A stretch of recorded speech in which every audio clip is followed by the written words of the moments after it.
We now have magic from a very talented magician, a magician with great skill, a man who's invented many new tricks. What I'm actually going to do is a trick called the ship on the sea.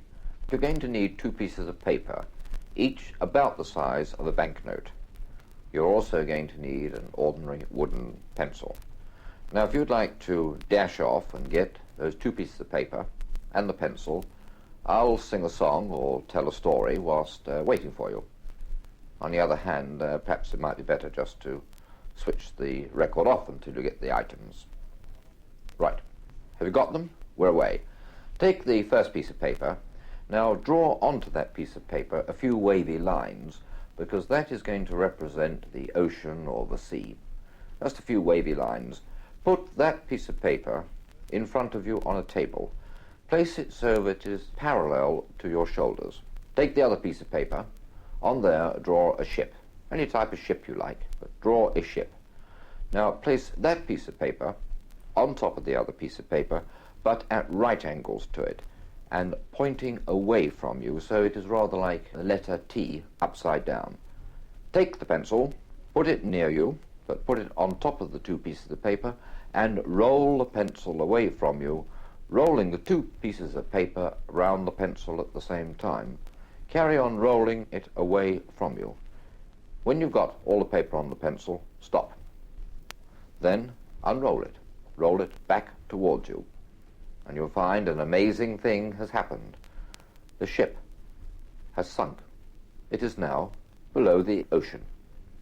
Amazing, isn't it?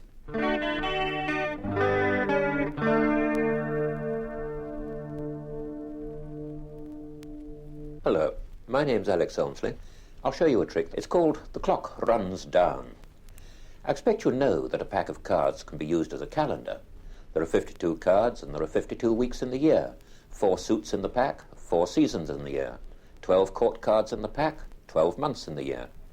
But you may not know that the pack of cards can be used as a clock. Not a very fancy digital clock, I grant you, but it can be used as a kind of a clock. First of all, I want you to shuffle the cards. That's winding the clock up. No need to overdo it. It should be wound up by now. Now, with the wound-up clock, we must set it to the right hour. Think of any hour you'd like to set it to, from 1 o'clock to 12 o'clock. And to set it, just take that number of cards off the pack and put them in your pocket. You've done that? Good. This may come as a surprise to you, but that clock you're holding in your hand is a pack of cards. So I'm going to do a card trick.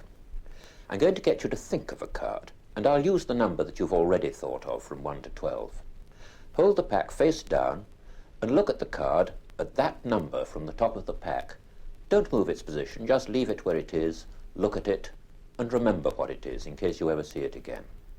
Okay, you've got that.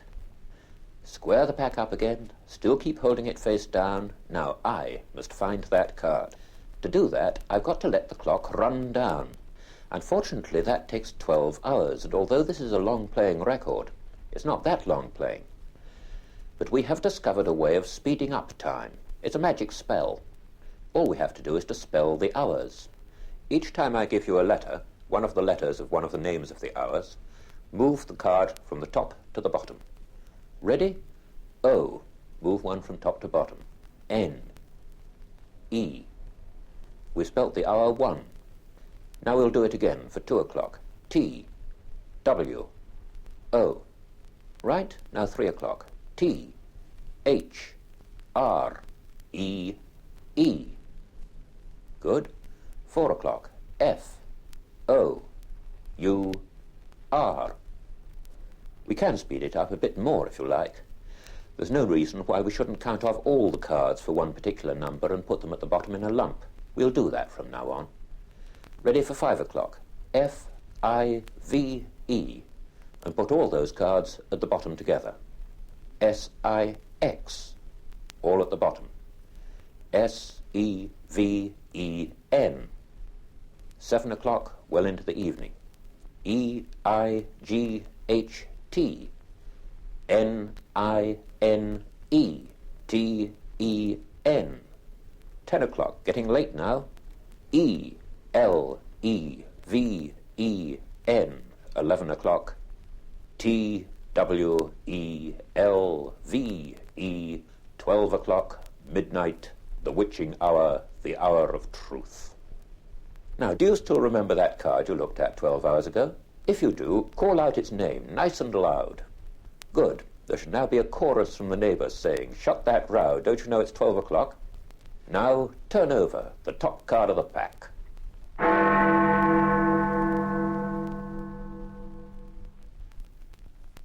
Magic's man of mystery, the fabulous, the great, David Berglas. It was about 1955 at the Park Lane Hotel. I was asked to make an after-dinner speech. And I wasn't too keen in those days to make after-dinner speeches, so I thought it would be much better if I could produce some kind of miracle. You see, the word miracle may have a biblical term in some people's minds, but during the war, the RAF had a saying, "The difficult we do immediately, the impossible takes a little longer."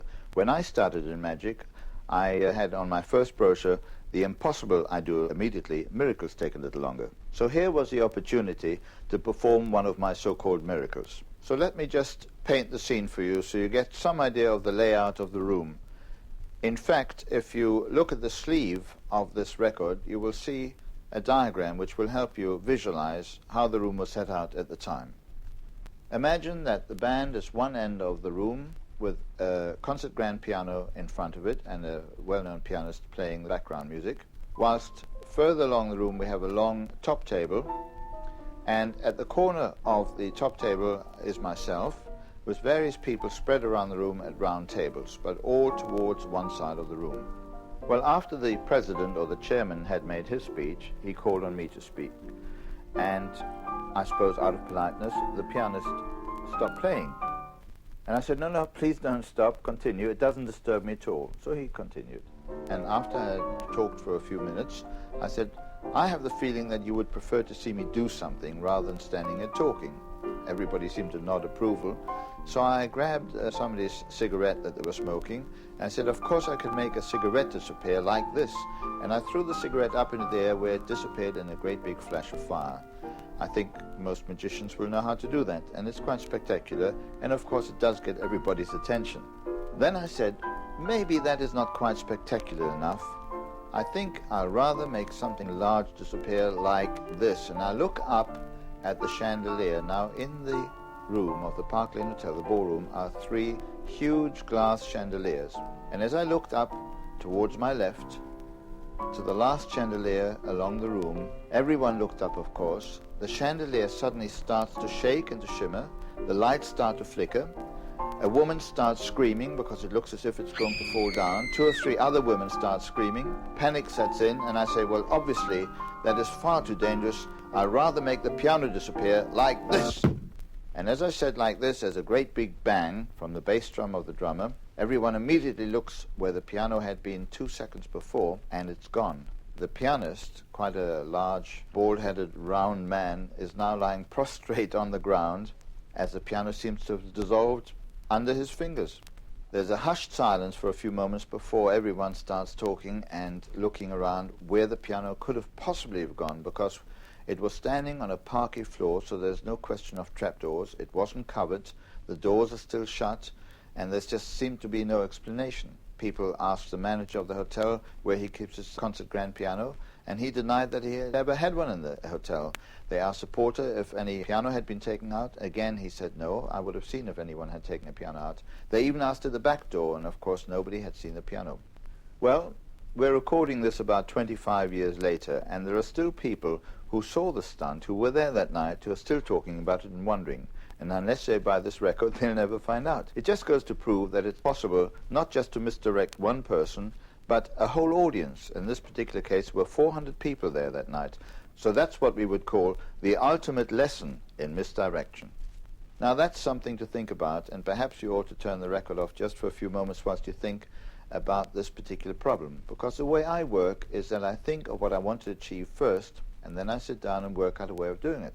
Obviously, I found a way of doing it, otherwise I couldn't have performed it. So if you have given yourself a chance to think, and you've not come up with the answer, let me assure you that in the next few moments I will tell you exactly how it was done. Well, let me tell you that it wasn't quite as impromptu as it sounded. I had been asked to make the speech quite a long time beforehand, and I felt it was time to do another one of my spectacular stunts. So I thought this out very carefully quite a few months beforehand. I decided to buy a concert grand piano, not because I wanted to buy such a huge piano as a concert grand, which is much bigger than a grand piano, but because it's the cheapest one you can buy second hand. I paid exactly £6 for it. You see, once it's lost its use on a concert platform, it's really scrap, and nobody could use it in their home because it would be much too large. So I saved it from a scrap heap and bought it very cheaply. We took all the guts out of it, the metal frames, the strings, and so on. I had it cut into 4 pieces, and as they wouldn't stand on their own, of course, I had to get some extra lightweight legs made to support it. But by the time we'd painted it up again with a matte black paint, it looked very realistic, and unless you know exactly how many legs there are on a concert grand piano, I don't think you would notice. Now, this piano was smuggled into the hotel on the day of the function, and this famous pianist, of course, was well into the secret, and so was a band. They had to be, because standing behind the bandstand was an upright piano which was hidden by a curtain, with a pianist playing it, and a microphone amplified the sound. The famous pianist sitting by the concert grand piano was purely miming. In fact, I remember that 1 or 2 ladies went up to him and asked him for requests, which he acknowledged and said he would play, and when the other pianist had finished playing the request, he took the applause. So during the dinner, when I lifted the cigarette and threw it up and made a large flash of fire, that was actually the signal for some of my friends who were dressed as waiters, mixing with the genuine waiters, to converge onto the piano and very quietly stand near it. During the time that I was talking about the chandelier, of course, the atmosphere was tense and electric.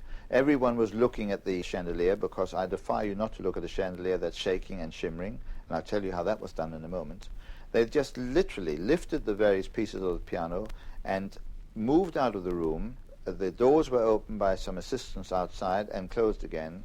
The pianist continued miming, playing the piano, which had already gone. The upright pianist behind the curtain was continuing to play. And of course, at one point I mentioned that the pianist had stopped playing, and I said, no, please continue whilst I'm speaking. So I had established to the audience that the piano was still there at that moment. Now, the chandelier shook because in the Park Lane Hotel is a balcony, and lying prostrate behind a curtain was a friend of mine with a nylon string attached to the chandelier, and whilst he vibrated the string, of course, the chandelier shook.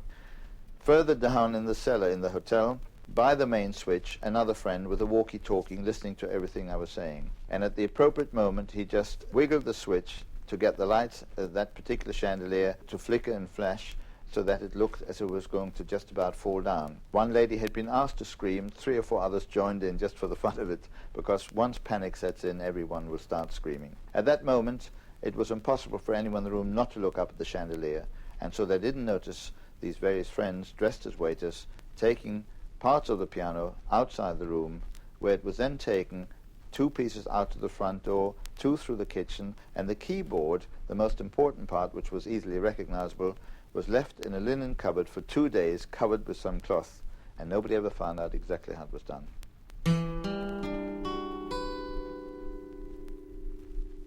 An author of many great books on magic, a superb entertainer, Patrick Page. Hello, I'll tell you what I'm going to do. I'm going to show you a card trick. So look, there's a pack of cards. It's a full pack of 52 cards. I want you to take them. There you are. I want you to give them a good mix-up. Shuffle them well. That's good. You look like a gambler. Now, I normally do this card trick blindfolded, but this morning I forgot to fold my blinds. So I'll tell you what I'll do. I'll do it in the dark instead.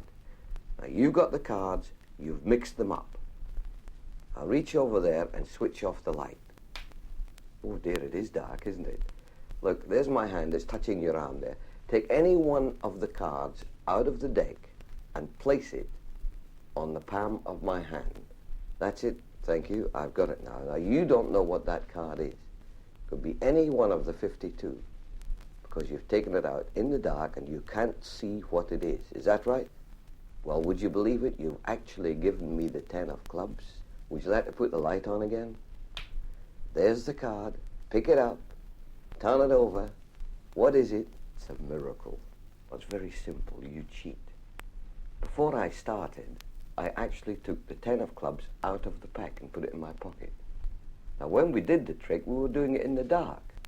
So the card you put on my hand, I just put it in my other pocket, brought this card out, the 10 of clubs, placed it face down on my hand, because I knew which position it was in.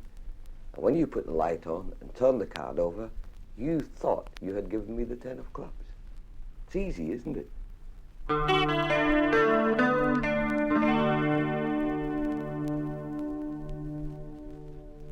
I'm Geoffrey Robinson. I'm going to tell you about an item of psychic phenomena. This is something which can only be performed by you and me and one or two others who possess supernatural powers. Now, you invite a friend to help you with this trick, and he needs to have a few coins. You need to have a hat which you put on the table or a chair, mouth upwards. You invite your friend to take some coins from his pocket and to put a number of them, all should be different, number of them in the hat, one at a time. This he does. You then turn your back and you give him these instructions. You tell him to take one of the coins out of the hat and to hold it tightly in his closed fist and concentrate very hard on that coin. He should also hold out his hand so that it faces the back of your head. Now this has the effect of making that peculiar psychic waves go from the end of his hand into the back of your head. He then is asked to drop the coin back into the hat. You turn round, feel into the hat, and with a dramatic flourish, instantly produce the coin that he held in his hand. It's amazing, the powers of those psychic waves. It's equally amazing that the fact that he held the coin in his closed fist for some time made it warmer than the other coin, so you didn't have any trouble in finding it.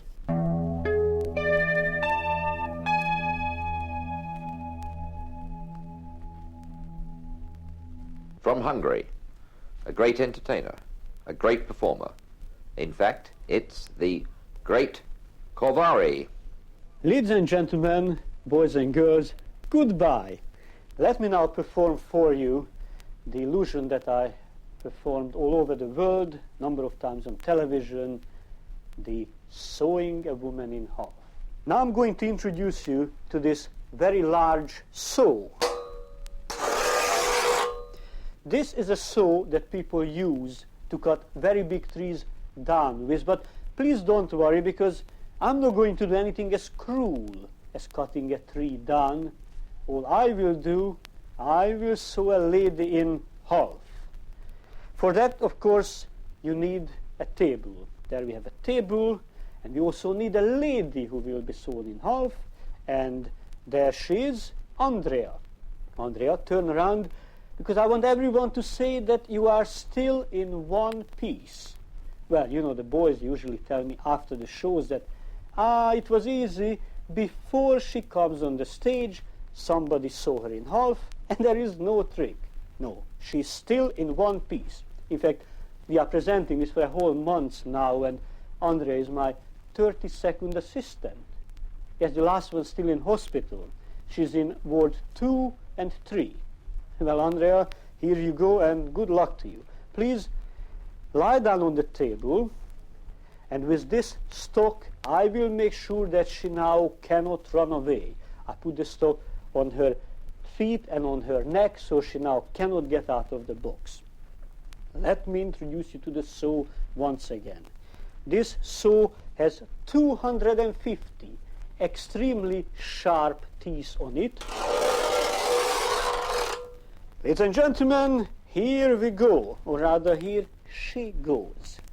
I think she will be cut up about this one. Are you ready? She will be all over the place when I finish. I think she will be too minded about this. Well, there's some very hard bone in here. And now you can see that she's in two completely separate halves. Well, you know this and I know, but Andrea doesn't believe us, so I'm going to show it to her. Can I have that plate? Yes? I place it down, and the other one, and now we're going to separate the box. And there she is in two completely separate halves. but it is not kind of me to let her waiting like that, so quickly I will restore her. Yes, put the box together, some magic salt on top, yes, open the lids, and there she is, Andrea, completely restored. And now for the first time anywhere, and you realize that I have very special permission from the magic circle, I will tell you in details how I perform the sewing a woman in half. But I don't want everyone to hear. Come a little bit nearer, I tell you. Először is egy olyan lányt kell szerezni, akit nem lehet ketté fűrészelni. És ha mégis az ember ketté fűrészeli, akkor remélem, hogy be van biztosítva, mert rettenetes összeget kellene kifizetni ezért. And now that you know the secret, I hope you're going to watch magic with even more interest than you have done before.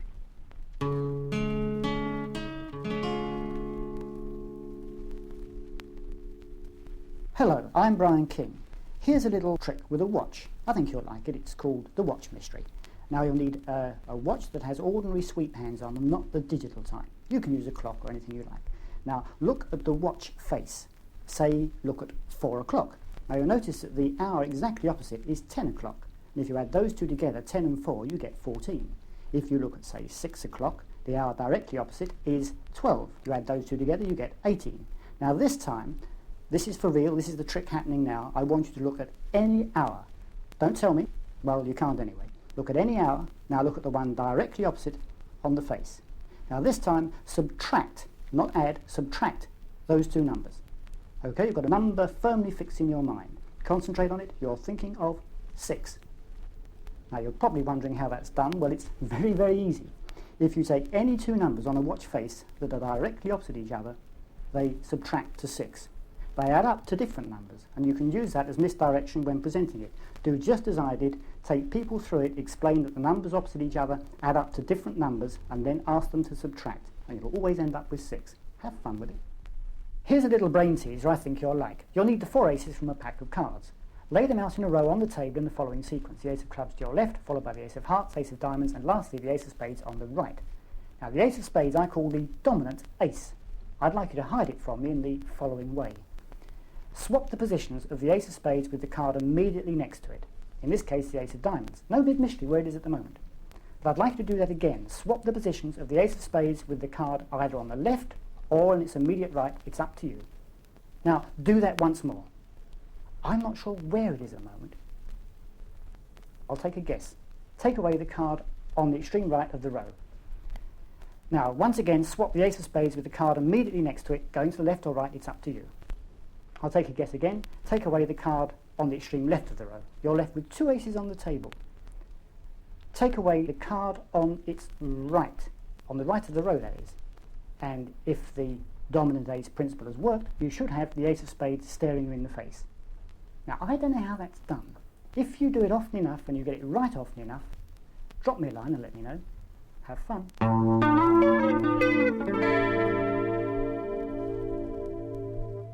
Hi, I'm David Beckley. I'm going to teach you a few attention getters. These are stunts, gags, tricks, which can be used in a club, pub or bar situation. This first stunt I call the everlasting ash. Picture the situation. You're standing or sitting smoking a cigarette, very casually. The ash on the cigarette is getting longer and longer and longer. It doesn't fall off. You in fact finish up with an ash which is 2.5 inches long. Imagine the consternation on the hostess's face when she spots the ash for the first time. She places an ashtray under your left hand. Without appearing to notice, you casually move the cigarette to your right hand. I've even wandered around a room and had people following me. The secret is really very simple. Insert a needle, yes, an ordinary darning needle, the entire length of the cigarette. When you smoke the cigarette, this will be sufficient to hold the ash in place. But whatever you do, don't bring attention to it yourself.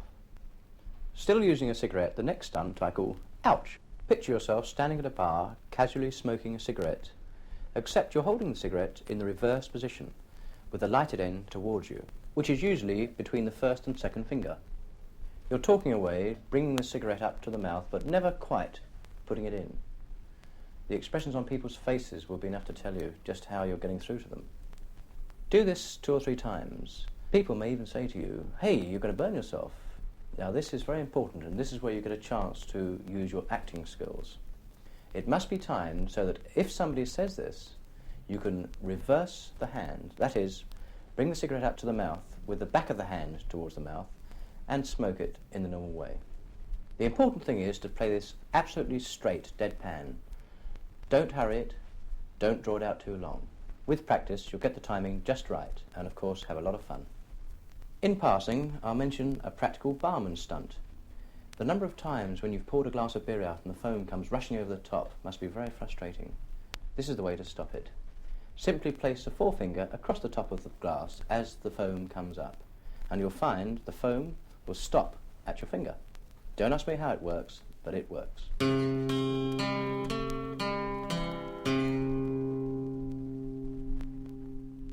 Hello, this is Alan Kennaugh. Here's one the late David Nixon gave me.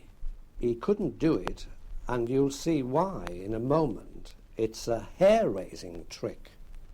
Sprinkle equal amounts of pepper and salt onto a plate and mix them up. Say you'll separate them and wait for people to say it's impossible. Take a nylon comb and run it through your hair with a few vigorous strokes. Then hold the comb above the mixed up salt and pepper. You will find the pepper jumps up onto the teeth of the comb. Static electricity does the trick. Of course, if you're bald, you have problems like Dave Nixon. Or maybe you want to borrow somebody else's hair. Here's a good party trick that will give you a Houdini reputation. It's the Houdini's rope and ring trick. Borrow a large curtain ring, say 4 inches in diameter, and a long piece of cord. A guest ties your wrists securely, leaving about 12 inches between each, a bit like handcuffs. 2 people hold up a small tablecloth in front, pass over the ring, and in seconds it's on the cord. The wrists, in fact, have to be untied to get it off. Here's how.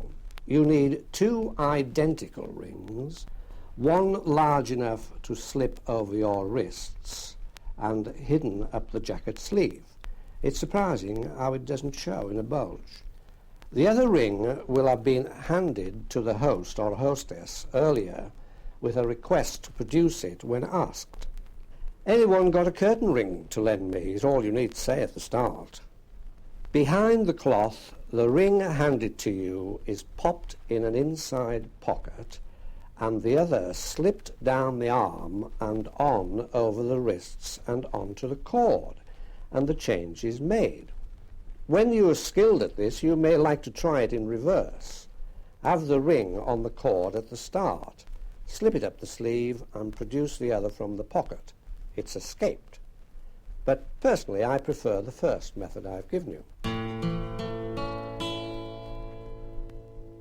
Hello, this is John Fisher again, ready to tell you the solution to the mystery of the vanishing postage stamps, which we left rather in the air at the end of the previous side. Well, how did the stamps vanish? We hope you thought about it yourself, and if you didn't, may we suggest that you pause for a moment to take one last opportunity before I tell you how exactly. What the journalist, in fact, did not see was the advanced preparation needed by the magician to make the miracle work.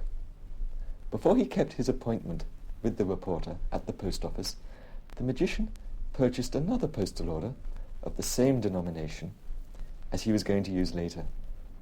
He detached the counterfoil and guarded it very carefully. The postal order itself was folded in exactly the same way as the other one was going to be folded later, in the presence of the journalist, and placed inside a duplicate envelope. This envelope was stuck down and secured with sealing wax. Nothing was written on the envelope yet. Then, when the time came to meet the journalist, the magician invited him to purchase the postal order and the stamps himself.